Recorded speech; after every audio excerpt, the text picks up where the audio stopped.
All right. Hello, everyone. I'm Danielle. I'm a literature and film professor, a woo-woo Catholic, a reader of trashy romance novels, and a lover of all things cards. And I'm Amelia. I'm a theater maker, educator, parent, and general chicken running around with her head cut off. And I also love all things related to divination and card reading. And we are A Sibyl. learning collective. There are two of us that brings irreverence, inventiveness, and inviting energy to divination, reading, mentoring, and teaching. Who is our headmistress, Amelia? She is Sibyl, and she would love to welcome you to her lab. So today we are going to be introducing ourselves through our 5 oracle decks, or just like generally non-tarot decks. Last video we introduced ourselves using 5 tarot decks, and so today it is 5 non-tarot or oracle decks, right, Danielle? That is correct. Why don't I get started this time and we will take turns. I'm presenting my decks in no particular order. I suspect you are not either. And I will give a content warning now. I don't think there's much nudity, but I think there's like a nude body here or there. Nothing that is, in my opinion, too inappropriate. But like I said, I am a reader of trashy romance novels. And so I may have a higher threshold for that sort of thing. I will get started with the Cartomancer Cards Shadow Edition. I have edged my deck in red, so if you were to purchase this deck, it would not come edged like that. It is a deck that is by Alain Benoit, published by the United States Playing Card Company in 2022. I backed it on Kickstarter in 2022, and I love it. We are not choosing these as our favorite decks in the world. They're among our favorite decks, but we're choosing decks that we're saying are collectively great at introducing who we are. So how does this introduce me? I think it's quirky. It's irreverently dark. This is the dark edition of a pair of decks, so I definitely choose the dark among them. It's unique. He is the creator, Alain Benoit, is deeply committed to a Jungian analysis of the archetypes and asking us to understand the stories and the cards in that manner.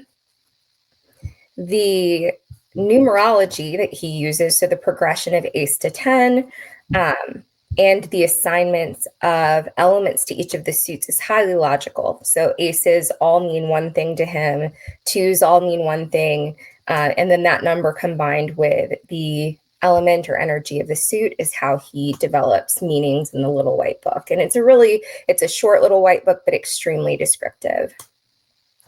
I use this deck for self-reflection and journaling.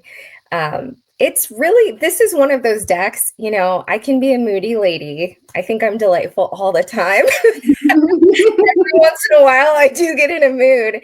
And sometimes it's hard to sort of break out of that place if I get into a loop. And this is a good deck for that. Like, I will intentionally choose cards to represent how I'm feeling where I am.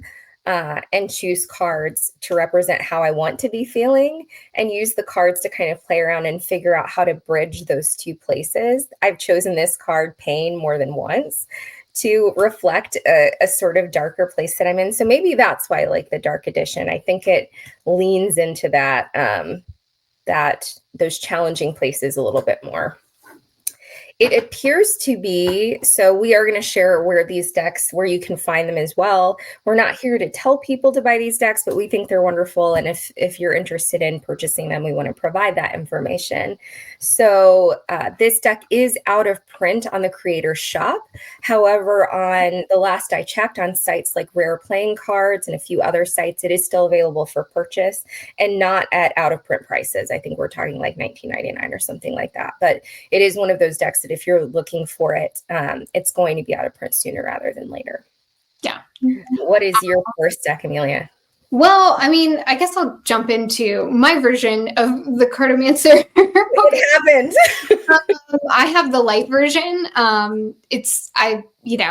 I like the light version, mostly because my eyes can see the images a little bit better. And I also just generally find myself more attracted to things that feel brighter. Not because I'm averse to anything sort of like dark or anything like that. It just, I have a tendency to get stuck in the darker things. And so this kind of pulls me out of that.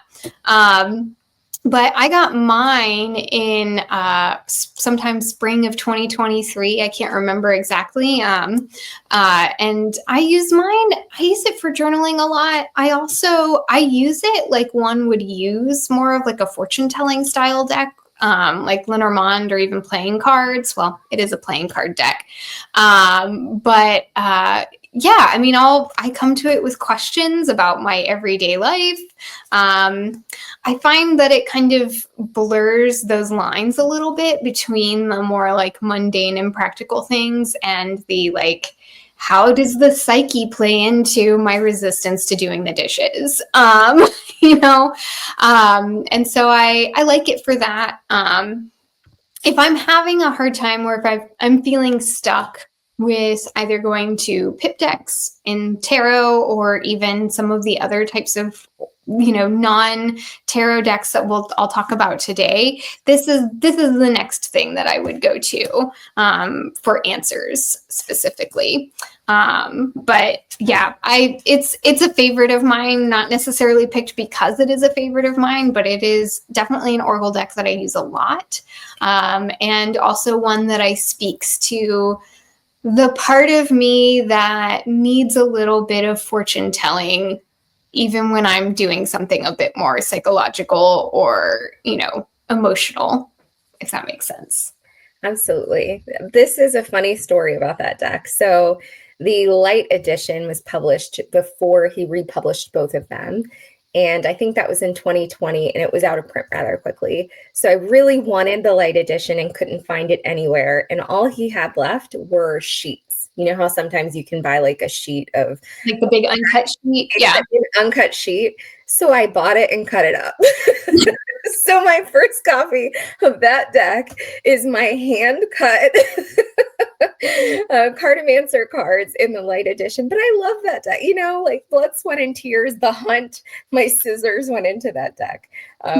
All right, fantastic. It finally happened, though. We have like 2 versions of the same-ish deck. Let's see if it happens again. So I chose one kind of strictly playing card deck. I do read playing cards and I like playing cards. This deck is a little unusual. It's called Council of the Four Corners playing cards. It was created by a person who's known for tarot. She created the Dark Days Tarot as well as the Mother Tarot. I think it's called the Mother Tarot. Ren McMurdo Brignac, we're going to say, published in 2023, this deck, and purchased by me in 2024. And I find it's clear that this was made by somebody who wanted to do playing cards plus, right? Like playing cards plus a little bit of like a touch of something more. I think that it's, if I'm looking to read with playing cards, but looking for something that's not sort of plain and something that's a little bit embellished, that it's gentle. I find this deck to be sort of playing cards in a compassionate way. It's slightly ornamental. I don't know what I describe myself as slightly. I love these earrings. They are ornaments. This is your feminine, like coming out, your femininity in playing cards, because playing cards can be really dry and they can be really like, you know, have sharp edges. Yes. And this kind of softens it a little bit and brings that kind of womanly energy to it. Yes, I mean, the creator of the Mother Tarot, we can say that she, you know, that they would bring that to playing cards. So I think it's a really clear-voiced deck in the way that playing cards tend to be clear-voiced. In practice, I read it as I would read a traditional playing card fortune-telling deck. It's good for practice if I'm looking for something, like you said, a little bit softer, but still clearly within the purview of playing cards. And the small artistic additions to the cards. So on some of the spades, you'll find a little spider web hidden or something. It's, I find, a good adjunct to my associations with the meanings of the suits in those cards. So it's just like a little something. I know how to read playing cards, but it's not something that I feel the most confident about in my reading practice. And so I still do pick up a deck and sort of practice. This deck is currently out of print, but I don't think this is one of those decks that the creator says it's out of print forever. I think that they're looking for people to express interest. So you can sign up on the website for email updates at darkdaystarot.com. And if you express interest, you would receive an email when it's reprinted. And I do think that there are plans to reprint. So, all right, the last one, we're going to finish on that Queen So pretty. Clubs. Say again. She's so pretty. I like her. Pretty. Look at the Queen of Time. These queens. These queens. She does the people, like the face cards in that deck, are really cool. I like that deck.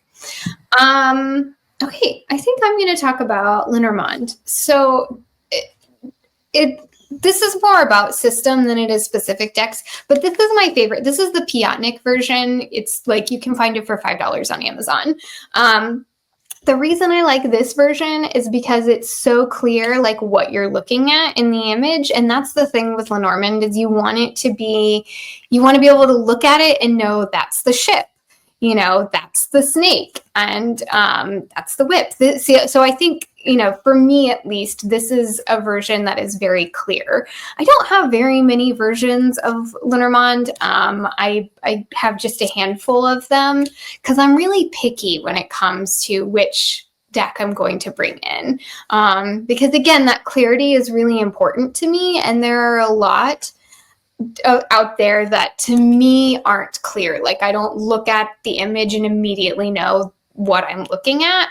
And to me, that's just such a huge part of reading in this way. But anyway, this is my favorite version. I picked up Lenormand for the first time reading it in, I think it was like January of 2023. After we went to StarCon together, we attended a workshop and I immediately fell in love, went home, purchased a deck, and it's kind of been a love. That was your first Lenormand exposure? I don't remember that.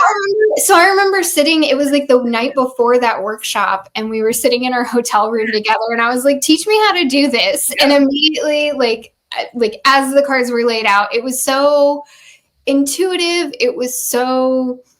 It made sense to me. I go to Lenormand when I have a problem where I'm feeling really confused. Like, that's why and when I go to Lenormand, because it is so, or Lenormand, however you want to say it, it's so clear, it's so concise. Like, it doesn't kind of take you on a journey to get to the answer. It just gives you the answer and then is done with you. Like, two questions. How do you say it? Lenormand or Lenormand? I flip-flop back and forth because I'm not sure which one is correct, or yes. I just kind of go back and forth. It depends on whatever comes out of my mouth. But what does Lenormand say about me? I think what Lenormand says about me is that I'm not really a frilly reader. Like if I go to cards or if somebody comes to me to read for them, to answer a question, I'm going to get straight to the point. Like, I'm going to answer the question, and I'm not going to kind of go and faff about elsewhere.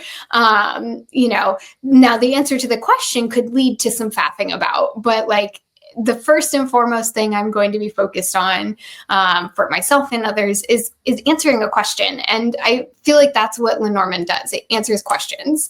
And so, I don't know. I love it. It's, if I'm not going to go to tarot and if I'm not going to go to playing cards, then I'm going to go to Lenormand. That's just how it is. How playing cards fit, if at all, into your Lenormand practice. So I have always learned, I've done a little bit of study with Lenormand in books and classes, whatever, and everyone that I've read or heard says, yes, there are playing card associations. Go ahead and ignore those, right? Like those aren't, we don't really mess with those. And yet they're right there. And you love playing cards. And on that edition and on old editions, you tend to see signified the miniature pips of the playing cards. So whatever image or Lenormand card is associated with the 9 of spades, does that 9 of spades figure into your interpretation at all? It can. It's not something I immediately go to, but if I notice like an overwhelming pattern, like let's say, and it's usually if I'm doing like a box spread, like if in a 9-card box spread, I notice an overwhelming pattern of like lots of red cards or black cards or hearts or, whatever, then I'll pay attention to that. But I don't necessarily, it's not my first go-to thing that I look for. It's just if it stands out in a particular way. And usually, again, that's only if I'm doing like a bigger spread.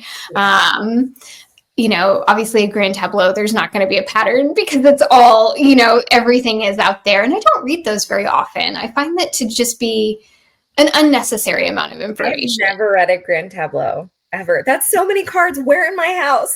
It's on the floor. And my dogs are the enemies of reason. Like my dogs wouldn't let me read a grand tableau.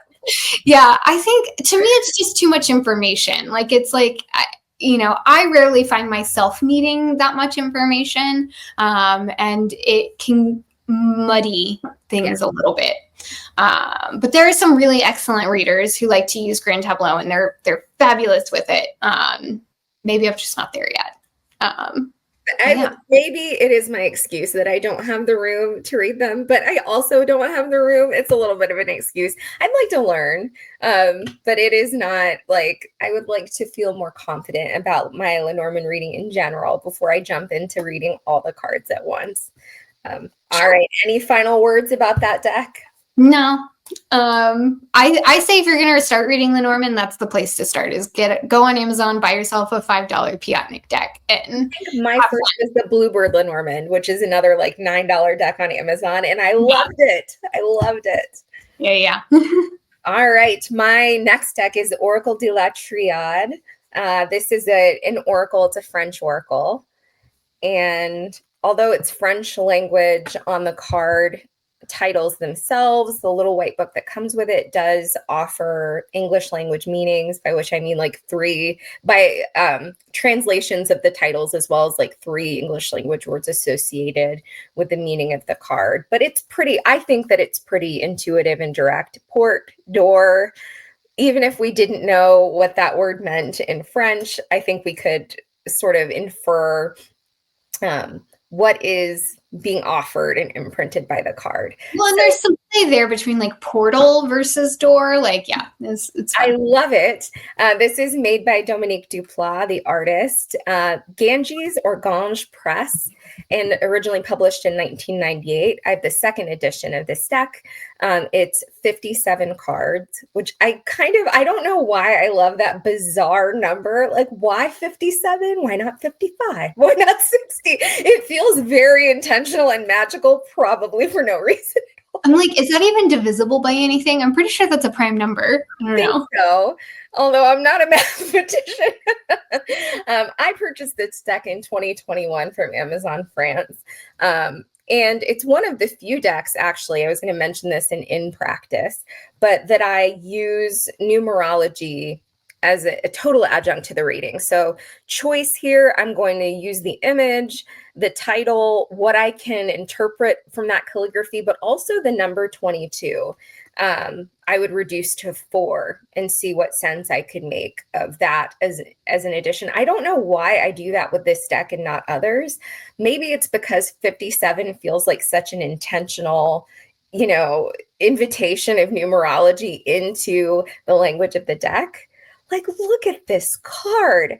Here's the thing about this. So aside from just loving the French language and things French, France has such a rich cartomancy tradition. I mean, we've talked about Cartomancer cards. That is, I think, a Canadian French speaker who made that deck, which is why French is on those cards. We talked about Lenormand, also, duh. a French tradition of cartomancy. There's just such fantastic fortune-telling history in France, and our shared love of fortune-telling, I think, sort of naturally matches to that. But this deck is, I think, pretty well known in France. It's very little known in the United States, but I think that it's deeply esoteric.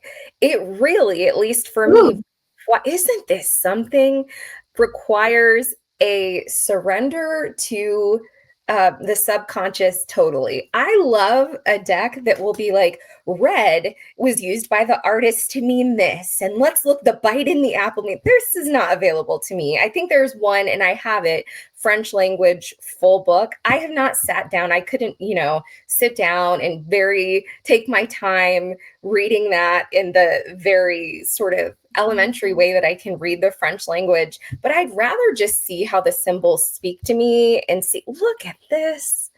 I mean, it's just, it feels like it speaks so loudly, and this pushes me to tap into my skills as a card reader that don't let me do the esoteric math of a card.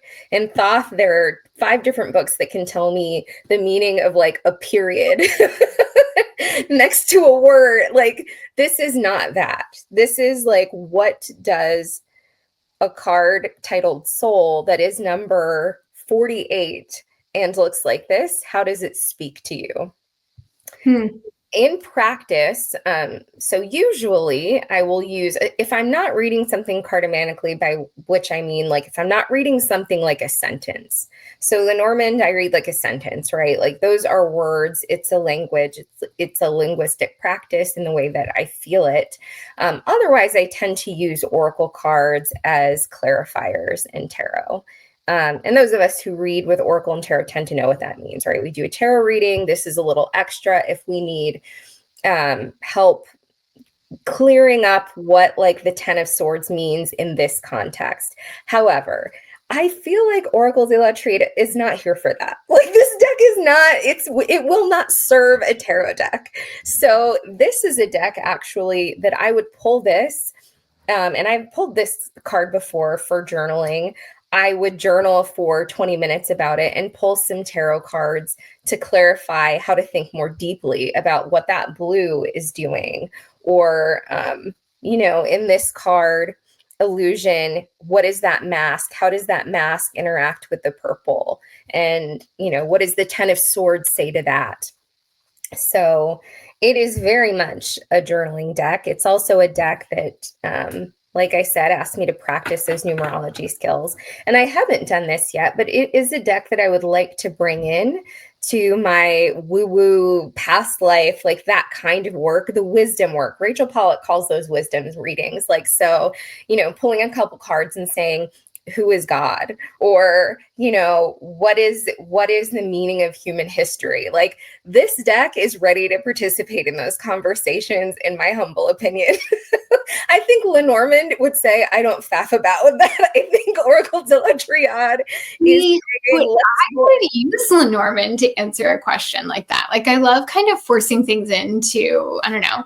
This goes back to my contrarian nature. You cannot tell me that a certain type of deck cannot answer a certain type of question. I totally agree with that. I think Lenormand would answer that question in the way that a crone would answer that question, would roll its eyes, give you like a 5-word sentence, and invite you to leave the tent, right? I think that's Lenormand. I think that this deck says, here is the color blue. You go figure this out. Go journal for 40 minutes and see what you come up with, genius. No. It's a different type. All right. Oh, the availability of this. So it is available mass market. I think it's easier to get on Amazon France, but I do think you can find it on Amazon.com or other places. All right, my dear, what is your next deck? All right, so my next deck that I'm going to bring up is playing cards. Generally, I love playing cards. This is my favorite. This is the Portrait de Paris by Artisan Tarot. I think I got this particular deck sometime in spring of 2023. I guess that was a good year for me, but I've been reading playing cards for many years. Before that even. I love playing cards. I go to playing cards more than I do tarot, actually most of the time, especially if I'm reading for myself. I like this deck in particular because I actually like that it doesn't have the indices, but I'm very picky about my playing cards, as I am with my Lenormand, in that I prefer playing cards to have the traditional, or what we now consider the traditional arrangement of the suits, because I use that in how I read. And so being able to see, in the 10, the like 4 on the side with 2 in the middle is kind of significant for the way that I read. But yes, this is most often the one that I will go to, the playing card deck that I will go to if I want to read with playing cards. And I use playing cards just as a means, for everything. Like there is not a single thing that I will not read playing cards for, like to answer or even to just reflect on. I will do kind of monthly check-ins for myself with playing cards, just to kind of see like what's the state of the union. I answer questions with, it's just, and I use all types of arrangements of them, different methods. This is another part of my contrarian nature, is that to me the suit correspondences do not directly translate from tarot to playing cards. Yeah. And I found my way there through a lot of, A, study, and B, just general reflection with the cards. I think a lot of people look at playing cards and see something that's really plain, and so they don't think that it asks you to kind of really dive in, but there is so much to be discovered just from looking at the cards. And I know, like, yes, there's no images, but there are the way the suits are arranged, the shapes of the suits, the colors, like, what does that mean? And that's another thing for me in the way that I read playing cards, is I have to have that red and black. If they are not red and black suits, then they don't kind of work in my style. But yeah, I think playing cards are, what are they for me? How do they communicate about me?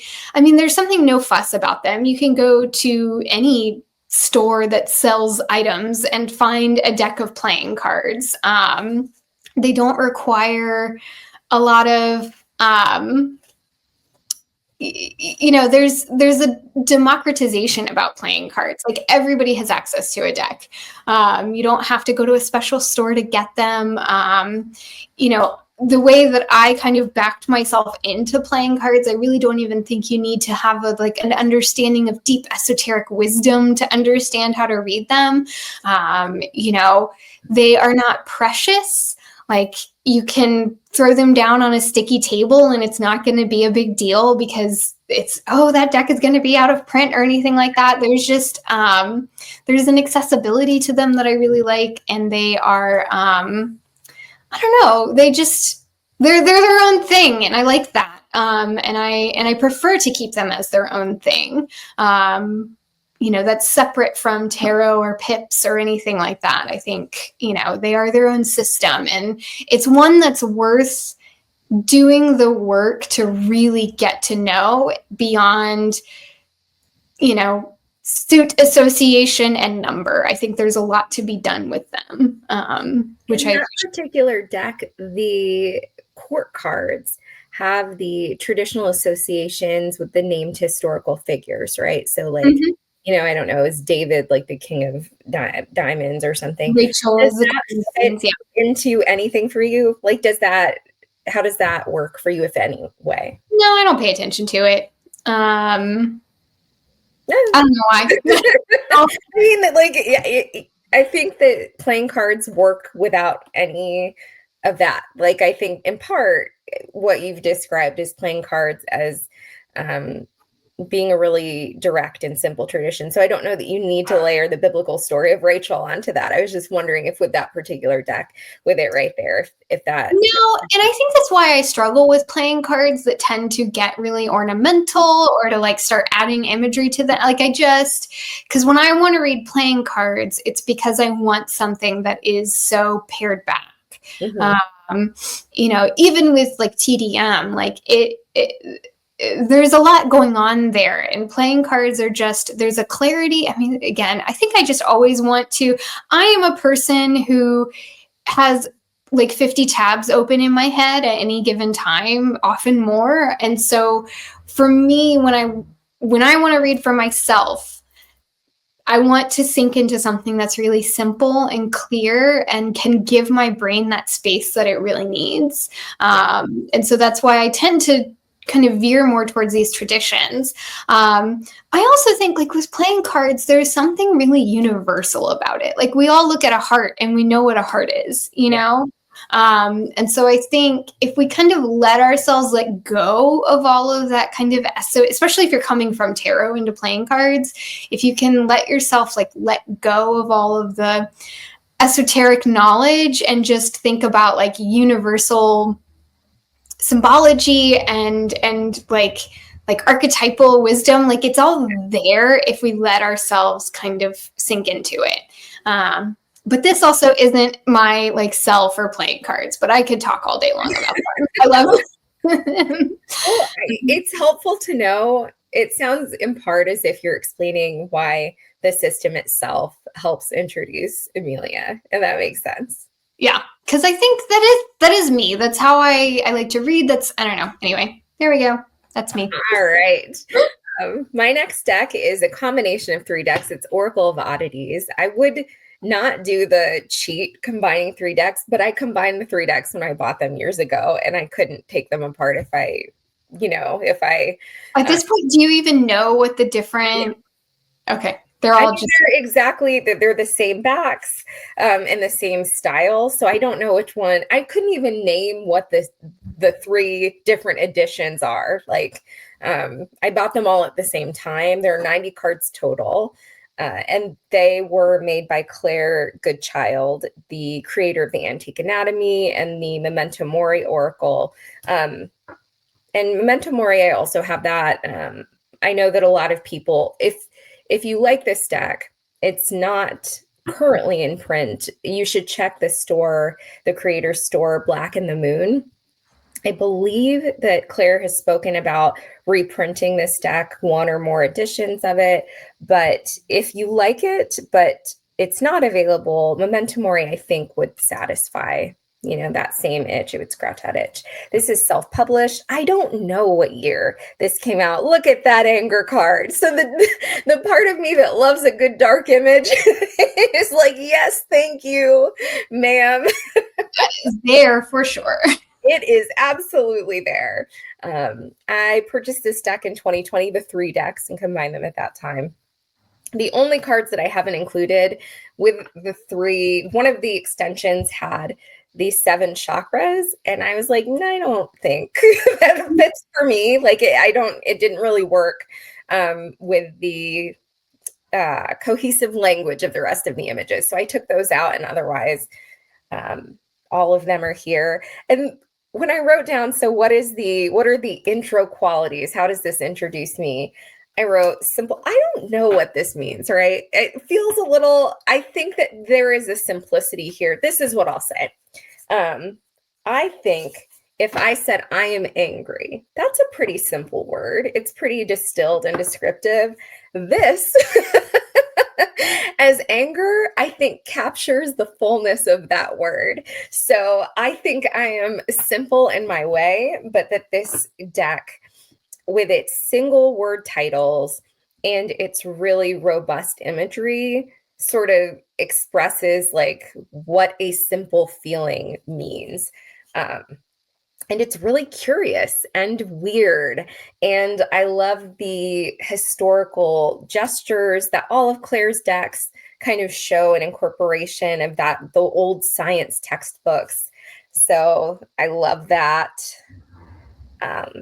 In practice, I use this deck for clarification. So this is a deck that I would use to clarify tarot. I would also use these images for meditation. If I was a person who meditated more, this is one of those things, right? I read a joke about how if you see a yoga mat in a woman's car, never ask her when she goes to yoga, because it's more aspirational than it tends to be actual. My meditation practice is kind of along those lines. My meditation practice is aspirational. If I meditated, this is a deck that I would want to use for that. It is more, if I look at this card for anxiety and kind of sit with that, I would call that a meditative reflection, but not necessarily meditation proper. So as I said, I got this deck. The creators of the Way Home Tarot have a store. And that's where I purchased this deck. But I think that if it were available again, it would be at Black and the Moon, Claire's store. So a few more cards. Here's Worship. What a word. Just that word itself is so one word and yet so full of so much. And then we've got this to it. Wow. And a word like sorrow. Plus that, there's just so much there. It's so full and evocative. So that is, I feel like I describe these cards and I seem like a bummer. There's like a disconnect between I'm really happy to be talking about tarot and here's anger. This is maybe it's not on the surface because I get my anger out in the cards themselves. Well, and this is a thing that you and I have spoken about just between the two of us. And then also just generally, I think this communicates something about you and that you like going there, that is a place where you feel very comfortable going, is kind of those deeper, darker corners. So there is nothing surprising about any of the decks that you've presented so far. The worms in the brain, part of it is, I think, and I've said this before, dark decks, quote unquote. So a deck that will show a word like anxiety and snakes in a brain makes me feel seen when I'm in a dark place. So it's not oh, I want to look at something because I'm a serious, dark and deep person. It's sometimes we're all in dark places. And for me, there's something really valuable about the validation and externalization of that feeling in an image, because it's oh, that is not a feeling that is self-generated. That's a collective experience. And that feels good. There's something healing about that, but there is something that's just kind of creepy about seeing snakes in a brain. So there we go. What is your next deck, my dear? Okay, my number 4, right? We're on number 4, is the Roots and Wings Oracle deck by Kat Riles. This is a huge departure from everything that I've shown thus far. These are the backs that I have, and I have the mini version, but it's the mini version that's full. She's kind of gone through several printings and editions of this deck. I think she has recently released a new printing kind of within the last year. So I believe it's still in print and you can find it on her website. But this is the version that I have. It's the mini and it has blue back. But what do I think about this deck? I like the simplicity of just a single word with an image. I know it's probably hard to read on a screen, but this says intuition and it's a bear. And I like kind of having to think about those things. This is mother. What does it mean? And the way I use this deck is mostly for journaling. So I'll pick a card or two and I'll journal on what I see in that card, or how the two work together. I also just really like her art. I think she is a really great watercolor artist. Watercolor is was the like my entry into art and creation, and so seeing it used in this way is just really nice. This is also, you know, I like to go hiking and camping and like interacting with the like outside of my house, the outside world, and this definitely speaks to that part of me, who likes the natural world. And if I could live in a cabin in the woods, I most definitely would. But alas, I live in a city. And yeah, I just think I like her imagery. I like her choice of words, you know, manifestation. I like that. And why is there a rabbit? I don't know. I'll think about it. You know, we have community. Also, this is a deck that I usually use this, or there's like a handful of decks that I'll use when I'm doing my like year ahead spread for myself. And I'll pull, you know, a tarot card for each month, and then I'll pull usually a major from these TDM, and then I'll pull like an oracle. And I find that this plays really well with tarot. There's even though like the imagery isn't necessarily like, first off, I don't match decks, or I don't play with decks based off of how they look together. I know that's how a lot of people do it, and like there's no shame in that. I just I don't like being told what to do. So I like this deck and I use it with things. I think there's something about again, it's just one word, it's simple, and you know, crafty. And it plays nicely with tarot because it doesn't have its own narrative. You know, a lot of oracle decks, I think I struggle with oracle. This was really easy to pick my 5 because I don't work with oracle decks too much, because I think I struggle really hard against their like insistence on like a narrative and a story. And I don't know, there's a disconnect for me there. I like a deck that is going to give my brain room to play. And I find that even though this feels a bit more like a traditional, like what we think in the modern sense of oracle, this gives my brain that room to play. So yeah, that's this one for me. I think this is like my version of what is more of a modern oracle, because it still has that flexibility and fluidity that my like demand avoidance self just needs to have. I need to be able to do what I want with something. Those are good card titles, though. Crafty. Like, yeah. She's like just I don't know, the simplicity of it all. The images are really nice. Yeah, I like this one a lot. And I think I got this one I can't remember if I've said this, I got this one in summer of 2020. So it also came at like a weird time in the world. And I think that like sunk in for me in a very specific way. But yeah, that's that deck. All right, let me do my 5th deck, and then we will wrap up with your 5th. We, in general, have said that we would like to keep our videos a little shorter, but we are not going to shame ourselves into being quick with our 5 decks. So here is my 5th deck. I am talking about the Oracle Belline. I'm using the non-gilded version. So there's a gilded and non-gilded, and I have rounded the corners of my non-gilded version. I adore this deck. I've used it for years. I got it about 5 years ago. It was the cards themselves and art was created by a Frenchman named Edmond Biadeau in the mid-19th century. This is the story of the deck as you find it. So the big story says that it was found by a man named Marcel Forget, and published in the 1960s. Forget went by the name Belline. I got this from Amazon France in 2020, and I adore this deck. I think I've talked about this deck. I've been talking about this deck with you for years. It too scratches that fortune-telling Francophile itch. You know, Oracle de la Triade is like surrender to the colors and numbers. This deck has a system, and I like that. So there are planetary groupings. The colors mean something.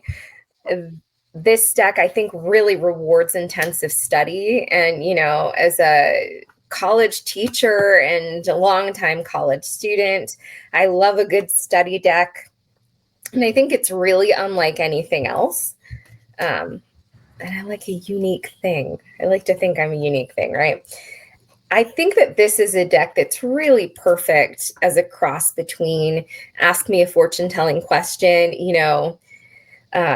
will I get that job, right? That come to my kitchen table and let's see what the cards tell us. Let's quickly shuffle.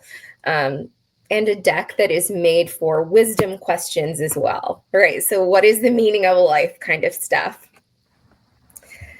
Some of the images in that deck are just wacky to me, though.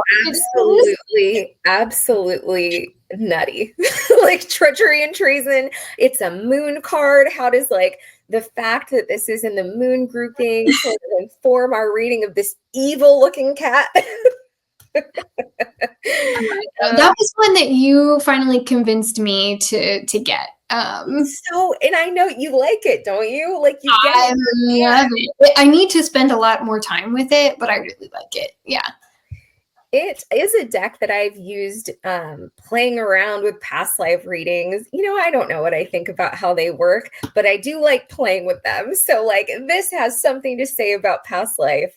It has something to say about fortune telling. I mean, it's just weird and so cool. And I love that there is such a strong following in France. This is a deck that French cartomancers would know. This is, a popular deck there, and I think a much lesser known deck in the English-speaking world. It's growing because Serge, how do you say his name? Serge Poirot, I think, or something like that. I can't remember. His last name starts with a P. He wrote an English language book about that deck. He's the second one, I think, to write an English language book. And hopefully, I think that it's one of those things. I remember there was a season of people being Thoth reader. I think that this is going to have its moment. I hope so. It's a deck that deserves that. It is a mass market publication, but it can be difficult to find in the United States for some reason. I'm not really sure. I got mine from Amazon France. I think people get them from Amazon France, eBay, or Etsy. Do not pay $50 or $60 or $70. That's how much you can find them for. I think I got mine for 30 euros or something like that. Letitia Cartomancer, who is in I think she's based out of Brooklyn, has some on her website right now. She sells mini ones, right? Yeah, I think. What size is the one that you have? Hold it up to your hand. About a playing card size. Yeah, that's about the size that I have. Oh, you got it from her. That's fantastic. It is mystifying to me why it would be so difficult to find this mass market publication in a United States seller setting. But maybe that book is increasing the likelihood that other people are going to want access. So please, if you are going to grab a copy, by all means, use a smaller seller who you have to pay less shipping for if you're a person who is a United States shopper. Mm-hmm. All right. Number 5 for me. This is a newer deck to me. And it's the Southern Gothic Oracle by Stacey Williams-Ng. I know you love this one. You used to use this a lot in your classes that you teach. So this is probably the most traditional Oracle deck that I use. I want to say in the modern sense, because you and I have had this discussion. I do believe a Lenormand is an Oracle deck. That's what it is. It's just when we think in the modern sense of what an Oracle deck is, this is kind of what we think. I like the book that comes with this. I like the imagery. I'm from the South. I live in the South. My family is from the South. A lot of these are things that are very familiar to me in one way or another. And so there's just something very home that feels like this deck. And there's also something kind of witchy, Southern witchy about this deck that I really like. I am not from Appalachia, but I have my family on one side is from Appalachia. And so there's something about that kind of Appalachian folk tradition that I find really, I don't know, it feels good. And this definitely has that. But I mean, again, this is more of a journal card or journal deck for me. That's how I use these for the most part. But I'll also use these sometimes as clarifiers for tarot readings. Here's the thing about me and the like modern oracle deck. I like a good book that comes with a deck, but I also get very frustrated by a good book that comes with a deck because I don't always want to use the book, but I feel compelled to if it exists. And so there's something about like having to stop for that I don't always want or appreciate. Probably as much as I could or should. But that's why I kind of lean into this for journaling, is because I can spend time with just one card. I can get into the book. I can think about what the image is, like aside from that, like for this deck, I need to leave myself lots of time and space. Yeah. And this is my go-to. If I have that time and space and I want to use it, this is the way that I will use it, is with this deck. I don't know. I just find her art is really evocative. Her choice of like subject matter is really evocative. I don't know. You like this deck. What do you think this says about? What are your thoughts about it? Amelia? No, I think there is I'm not sure if this is true for you. I love a deep, contemplative, evocative deck that has a really short guidebook. That is a little white book that is longer than 3 words, has maybe 2 paragraphs per card, but these are not paragraphs that are excessive. Those meanings they distill what she, the creator, would have us think about, but I don't think call us to feel guilty if we bypass that altogether. I think that's an example of a guidebook that I really like. It was great. I brought that into my what class did I use that for my slave narratives course. And a card like Abandoned Plantation, I remember explaining to students, when I brought cards into class, I was not bringing fortune telling cards into a slave narratives class. I was bringing images and language, right? So I would tell the students, like, what are the things that we look at when we look at a card? We're looking at the image, we're looking at the title, and in that card, we're looking at the keywords. Those are all equal parts of like the language of the card itself. It's 4 corners. And it was crazy to see what these kids came up with. I mean, it was such a fantastic, like, tool in teaching and asking them to put those cards in conversation with the text that we were reading. And that's something I actually think is fun to do myself. That text, or that deck rather, it feels like a storyteller. Abandoned Plantation. I mean, look at that card. Like, there is a life in that card. There is. Yes, it is a storytelling deck. And for some reason, I think, I spoke earlier about my resistance to decks that want to have like a strong narrative voice. There's something about this voice that I don't find that same resistance to for myself. Like, I don't know, maybe it's just there's certain stories that I'm willing to go along with, and there are other stories that feel like they're not for me. But yeah, I do like that one. Like I said, it is newer. I got it in fall of last year, so 2024. But it's been out for a while, and I don't know, I like it. I connected with it almost immediately, and can see myself continuing to use it for years to come. It also has kind of a timelessness to it, so that it doesn't feel like it is only for a specific moment in time.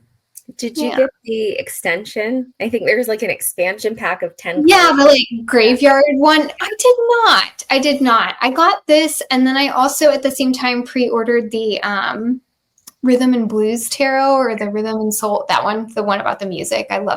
That's a fun one. But yeah, so those are our 5 decks, aren't they? Those are our 5 decks. Now you know us and all there is. So 5 tarot decks, 5 oracle decks. Hopefully this gives you a sense of the bizarre and delightful nature of we 2 creators and acolytes of Sibyl in our lab. Yeah, and we'd love to know, are there any Oracle or non-tarot decks that you feel like really introduce you and the way that you like to read and interact with cards? Comment below, respond with your own video. We'd love to see that. And yeah, shall we do a reading? All right, folks, here is our reading to wrap up. After some technical difficulty, we're going to get this smoother this time around. So what question, Amelia, are we going to use to finish up? I want to ask, we were talking about asking wisdom questions. I want to ask the cards, what place do fortune-telling decks have in a reader's practice? Love it. I'm using Oracle of Oddities. What deck are you using? I am using the Cartomancer deck. The cards in that deck are phenomenal. Those court cards, man. Okay, so what place does fortune-telling have in a card reader's practice? Or fortune-telling, like these types of decks. Okay. What sometimes get called cartomancy decks so fortune-telling decks, how do they fit into a card reader's practice? And we are talking about Sibyl the card reader, not necessarily the practice of our viewers, practice in Sibyl's landscape. This is like lab. It's the royal we, as it were. Yeah. Yes. Sibyl's royal we. If you don't like it, blame Sibyl. And she is indifferent to blame. Okay. I am going to draw growth. Okay. And I have Mother Earth, which is the Queen of Diamonds in this deck. Right out the gate, I think fortune-telling decks offer a practice for those who choose to use them to connect with it's the earth of life, to connect with the everyday, with the things that we are living in this moment. It's not, somewhere out there in some metaphorical sense. Most people go to fortune-telling decks for things like job issues, relationship issues, for the nitty-gritty stuff of their everyday lives. And I think those fortune-telling decks offer us a chance to connect with that, really sink into that, and give us an avenue for growth in those areas. You could not get an earthier combination between the two. We have the plant with the skull, the spine that has the plants and the skulls growing out of it. And then we have here the Mother of Earth, she is our daily life, our existence on this planet. Empress, Queen of Pentacles energy right there. Yeah. And I think in an effort to kind of expand our consciousness, we forget about those parts of our lives, or kind of feel like they're a distraction. And to me, very much so, and I'm kind of riffing off of what I'm seeing here, but to me, very much so, the dishes are the practice, the laundry, the, feud you're having with a family member, that is a practice. And that is, ultimately we do all of these kind of spiritual, esoteric things because we want to become the best version of ourselves. And the only, the litmus test we have for that is, what does my everyday life look like? How am I interacting with the people? How am I living out my, my truth in the real world? And I think fortune-telling decks remind us to drop into that for sure. I don't know if this nun that I'm thinking of would appreciate bringing her into the conversation about fortune-telling decks, but I remember a nun saying to me that something about prayer being those mundane acts, right? I was thinking about prayer, capital P, being in the cathedral on my knees or whatever, going to confession, and her insisting that prayer is the walk between rooms. Prayer is doing the dishes. I think that it is not a surprise that it is a nun that is telling me that over a priest, maybe. So I do think, this is pushing me to think more, in addition to what you're saying, to think about how This is challenging. It's inviting an expansion or a growth of what we understand card reading to be. I don't know about other people. When I first came to tarot, I considered myself a serious tarot, like capital S, capital T, capital R. I was a serious tarot reader, right? Like reading wisdom questions and whatever. Like my questions that I answer and my cards answers are more important than whatever, right? Then how does my day look? I will forever remember us being at a tarot conference and being in a presentation and someone sneering at a person who came to a reader asking a high school boy, which I kind of love. I love this idea of like a 15-year-old boy with his parents' permission consulting a reader and asking about his football game. I'm so delighted at the prospect of this. There were unsurprisingly serious tarot readers in the crowd who were sort of over their own card reading, having room for something as trivial as this kid's foot. Like, no, that is the good stuff, right? That is his life. That matters so much to him. And the big questions, my wisdom questions, there's no virtue to those over like the small things that make up a person's life and that lead to the big questions.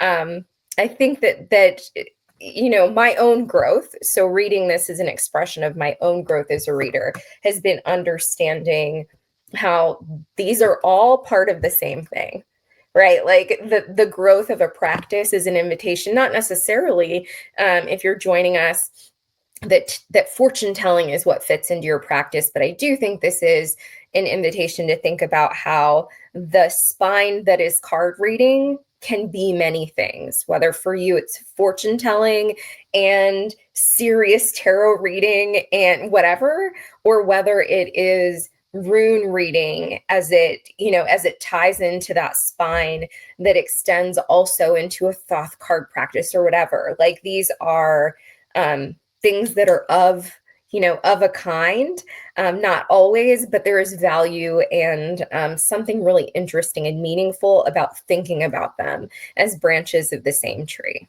So Earth again. Yeah. And like, just as Mother Earth is carrying this little child on her back, like cards are there to carry us, they're there to help us through whatever we have going on. Whether that be internal, external, esoteric, exoteric, like it's all there and it's all important. And it's all just two sides of the same coin. I have a daydream of being a reader one day for a high school boy who asked me about his football game. Hashtag life goals.